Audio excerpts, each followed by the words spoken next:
kalian tuh lagi di jalan, terus kayak macet banget, udah 15 menit, 20 menit, tapi nggak jalan-jalan. Kalian juga lagi buka sistem navigasi di HP kalian, terus tiba-tiba ada suara ting, notifikasi dari sistem navigasi itu, atau Google Maps nih yang sering kita pakai. Nah, dari sistem itu, dia nunjukin jalan lainnya biar kalian tuh nggak kejebak dari macet. Terus bener aja, kalau misalkan jalan yang kalian laluin sekarang itu nggak macet sama sekali. Tapi pernah nggak sih kalian mikir kayak gimana ya Google Maps bisa tahu kalau jalan yang kita laluin sekarang tuh lagi macet? Terus gimana caranya dia bisa ngerekomendasiin jalan lain dari jutaan jalan yang ada di dunia buat kita lakuin hanya dalam hitungan detik?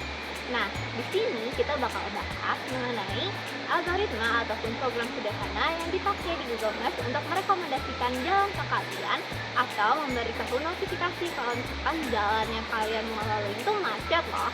Nah, simak terus ya videonya. Nah, gimana sih Google Maps itu bisa tahu apakah dia masang CCTV di jalan-jalan kecil, jutaan, ratusan? Enggak dong. Nah, jadi sebenarnya ada dua bagian utama yang digunakan oleh Google Maps untuk mengetahui kemacetan daripada jalan dan merekomendasikan jalan ke kalian. Yang pertama itu adalah crowd sourcing. Apa itu? Nah, jadi Google Maps itu pakai yang namanya passive crowd sourcing untuk mengetahui banyak data dari banyak orang. Nah, gimana sih kok bisa tahu data apa yang dikirim, terus siapa yang ngirim?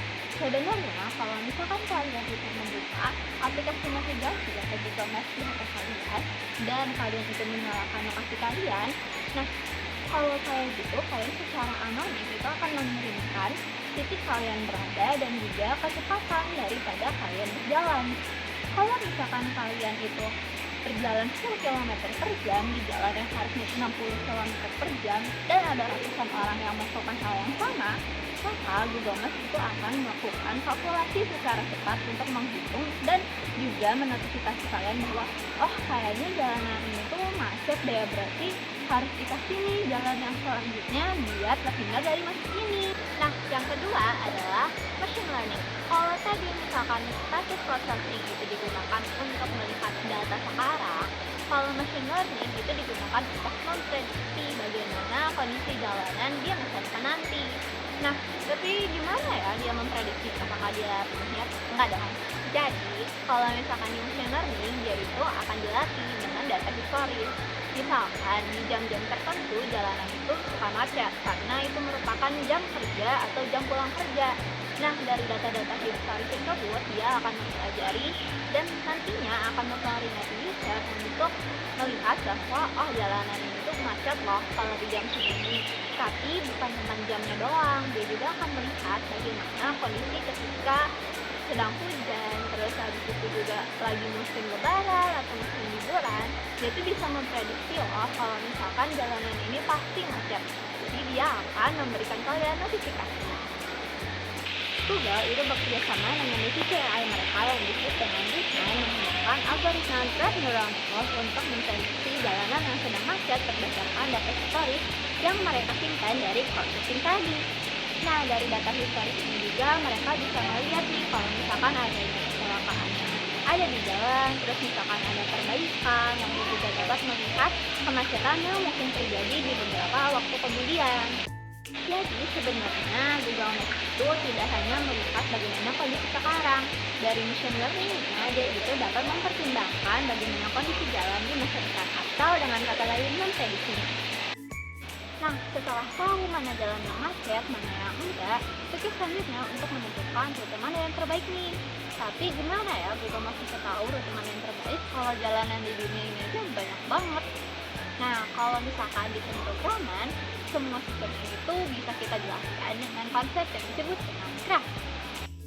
Setiap persimpangan atau belokan jalan disebut sebagai node atau titik, dan setiap ruas jalan yang menghubungkan persimpangan tersebut disebut sebagai edge atau garis. Nah, setiap garis itu akan memiliki sebuah nilai atau bobot.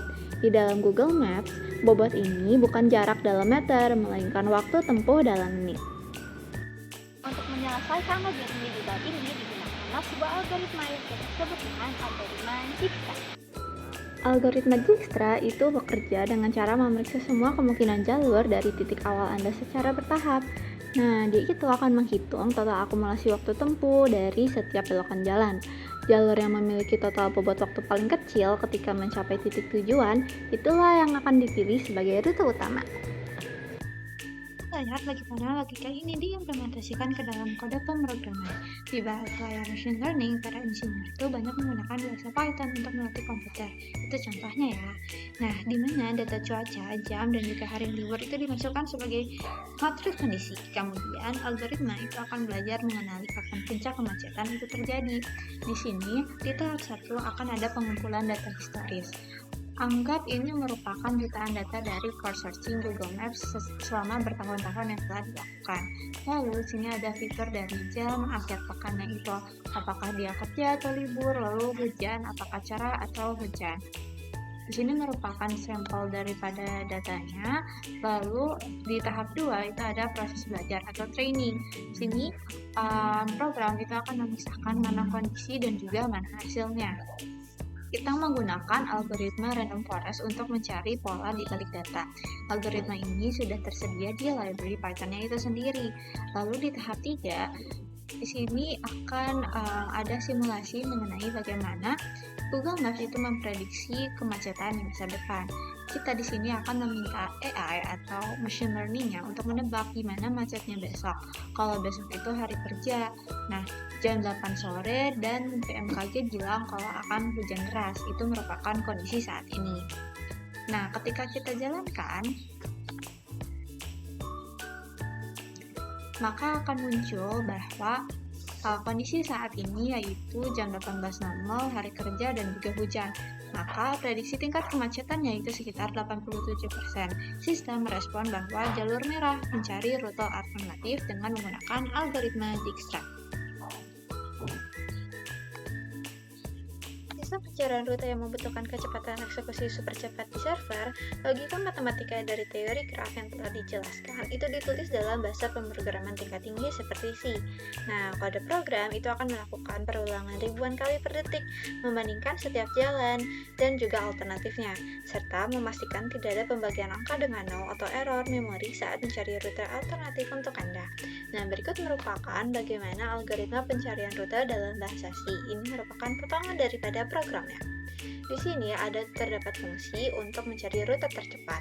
Kita akan melakukan looping untuk mencari jalan ke semua persimpangan, lalu memilih persimpangan terdekat yang belum dilewati, evaluasi setiap jalan tikus atau rute alternatif menggunakan inti daripada algoritma Dijkstra.